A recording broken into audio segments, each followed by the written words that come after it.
Hey guys, welcome back to my channel, The Time Flipper here. I am glad to be back. I've been away for a few months, and during that time, I was able to acquire a few new pieces, and they were all, I think they were all Zelos watches. Today's review is going to be on the Vitesse Chronograph. That is a very, very special model. Only 50 pieces were released, very limited, very hard to get. I think it was sold out in a couple of minutes, as usual with most Zelos watches. I was very fortunate to get one, and today we're gonna check it out together. Okay, so um, they all come in this new boxes now. I don't know if you're familiar. Before they used to come in these wooden boxes. Now they're all. I think this is aluminum. Um, so it's kind of metal. And let's see what's inside. Very cool locking mechanism here. We're gonna unlock this.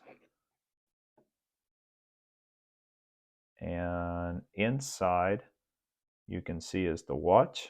Okay, I'm gonna move this to the side and take the watch out. Okay, there it is. Now let me set this here for a second. So they do come with a warranty card, which is good for 1 year. Serial number is in the back. Date of purchase, all that good stuff. Elshan is amazing to deal with. Any issues you have, even after the warranty, very likely he'll fix it. So I'm not worried about that. I'm gonna move the box to the side. All right, let's check it out. I mean, this is a think of beauty. I've been wearing it for I guess a few weeks now since I got it, and it is absolutely gorgeous. This is the forged carbon dial and case, right? It's the first Zelos to have that. Now what we got here is 40 millimeters. Okay, here I'm gonna zoom in a little bit. We got 40 mil, and then the lug to lug is 48. The thickness of it without the crystal is only 12.2. I mean, that is very, very slim slash thin for a chronograph watch, right? We've got the lug width of 20, and it comes on this beautiful leather strap. I mean, this is so cool. I almost want to get an extra one just in case. It matches the watch perfectly. I mean, it's pretty much the same color as the sub dials here. We have the movement. That's the big one here. So we have what is called the Lejeune Perret L100. It is with a column wheel, and it is just sort of, I guess, arguably a better version of the Valjoux 7750. Um, I don't know really what the big difference is outside of this one being a little bit slimmer. The other thing is, I believe this one's got a 60 hour 60-hour power reserve, and I think Valjoux's got around 48. So this one would go longer. So that's pretty big difference. Obviously, that's great. Let's zoom in, and you're gonna actually see.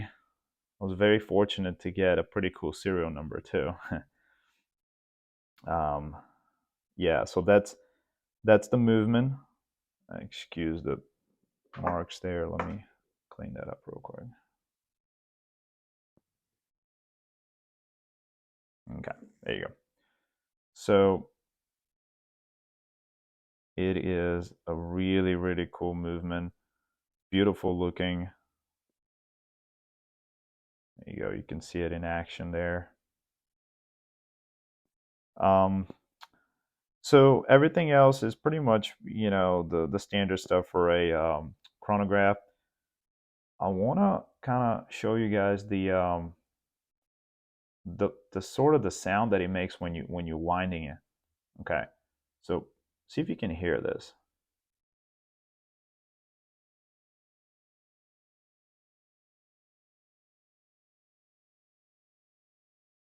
I mean that's pretty cool. It's smooth. It's just different. It's really really cool. Screw down crown, so we can go all the way. Yeah, I thought that's pretty cool. It's different for sure. I've never had a chronograph that makes that type of, I guess, sound. Yeah, I mean, it is awesome watch. I have a about a 6.25 inch wrist, so this being 40 mil, it it sits very nicely on it. It looks big, but it's not. It really is. I mean, it's not. I think if you have a larger wrist, you would need probably a bigger strap. But there's other options out there that you can go for. What else? It's using the BGW9 loom, and yeah, that's about it. I mean, it's a great watch, one of a kind, I would say. I feel like every dial is going to be different, laid out differently as far as the patterns. Here, we're going to zoom in a little bit to check out the dial, see if I can play with the light a little bit. There you go.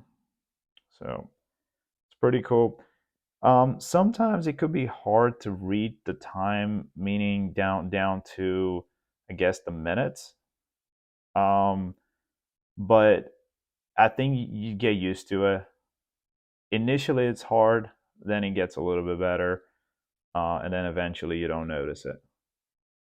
All right, I'll put on my wrist. Here's what I currently got. I got my Damascus swordfish.